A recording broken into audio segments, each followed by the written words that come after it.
അപ്പോൾ ഇന്ന് മൗറീഷ്യസിൻ്റെ main city ആയിട്ടുള്ള പോർട്ടീസാണ് കാണിക്കുന്നത്. അപ്പോൾ അതോടുകൂടിയിട്ട് മൗറീഷ്യസിൻ്റെ കുറച്ച് വിശേഷങ്ങളും പറയുന്നുണ്ട്. അപ്പോൾ വീഡിയോ സ്കിപ്പ് ചെയ്യാണ്ട് അവസാനം വരെ കാണുക. അപ്പോൾ ലൈക്ക് ബട്ടൺ ഒന്ന് അമർത്താൻ മറക്കണ്ട.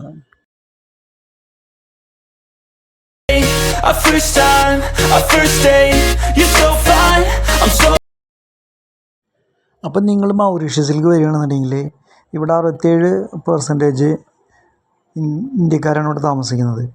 അപ്പോൾ അതിൽ വന്നിട്ട് 48% വന്നിട്ട് ഹിന്ദുക്കളാണ്.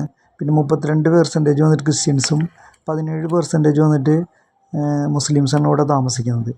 അപ്പോൾ ഈ 48% ഹിന്ദുക്കളായതുകൊണ്ട് തന്നെ ഇവിടെ കൂടുതൽ അമ്പലങ്ങളും കാര്യങ്ങളൊക്കെ നമുക്ക് കാണാൻ പറ്റും. അപ്പോൾ ഈ അമ്പലങ്ങൾ എന്ന് പറഞ്ഞു കഴിഞ്ഞാൽ കൂടുതലും ഈ തമിഴ്നാട്ടിലെ അമ്പലങ്ങളാണ് നമുക്കിവിടെ കാണാൻ പറ്റുന്നത് നമുക്ക്. അപ്പോൾ കൂടുതലും ഇവിടെ ഒരു ഇന്ത്യൻ കൾച്ചറും കാര്യങ്ങളൊക്കെയാണ് ഉള്ളത് ഇവിടെ. You got it all on tap, I'm loving your vibe, always have your back. We like all the same track. 67% ഇന്ത്യക്കാർ ഒന്ന് സെറ്റിൽ ആകാനായിട്ട് അതിൻ്റെ പിന്നിലൊരു കഥയുണ്ട്.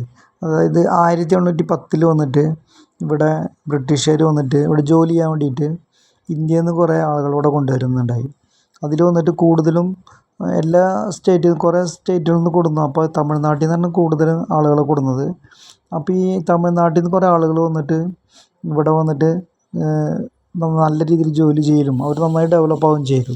അപ്പോൾ അവർ ഇവിടെ കൂടുതൽ അമ്പലങ്ങളും കാര്യങ്ങളൊക്കെ ഒരു പണ്ട് പിന്നെ അവരാണ് ഇവിടെ കൂടുതലും റിച്ചായിട്ട് താമസിക്കുന്നത്. തമിഴ്നാട്ടിലത്തെ ആളുകളാണ്. അപ്പോൾ അതുകൊണ്ട് തന്നെ ഇവിടെ കൂടുതലും ഇത് വന്നിട്ട് തമിഴ്നാട് ഒരു കൾച്ചറാണ് ഇവിടെ നടക്കുന്നത് ഇവിടെ.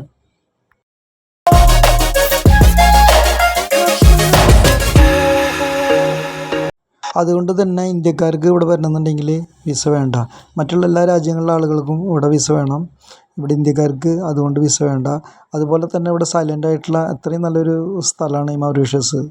അപ്പോൾ നിങ്ങൾക്കൊക്കെ ഇവിടെ ധൈര്യമായിട്ട് വരാം. നല്ലൊരു സ്ഥലമാണ്. അപ്പോൾ വീഡിയോ ഇവിടെ അവസാനിപ്പിക്കുകയാണ്. വീഡിയോക്ക് ഇഷ്ടപ്പെട്ടു വിചാരിക്കുന്നു. അപ്പോൾ അടുത്ത വീഡിയോ ആയിട്ട് കാണാം നമുക്ക്.